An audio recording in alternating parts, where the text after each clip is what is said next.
Hoe vergewe ek? Hebreërs 10 verse 17 en 18 sê, aan hulle sondes en aan hulle wettelose dade sal ek glad nie meer dink nie. Waar daar vergifnis hiervoor is, word 'n offer vir sondes nie meer gebring nie. Vir Jesus was dit belangrik dat ons mekaar vergewe. Hoe vergewe ons egter? Ons besluit dat ons wil vergewe en sê dat ons wel vergewe aan onsself, aan die Here en moontlik ook aan die persoon betrokke.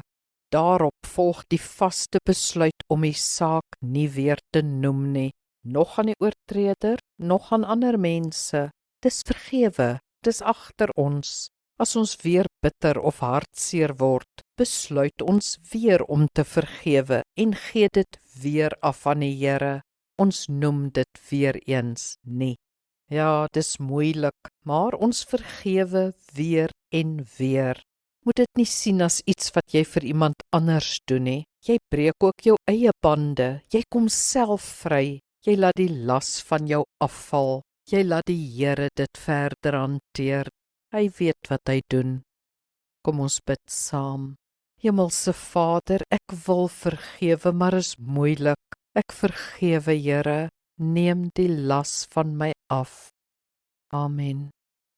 Die Here seën jou.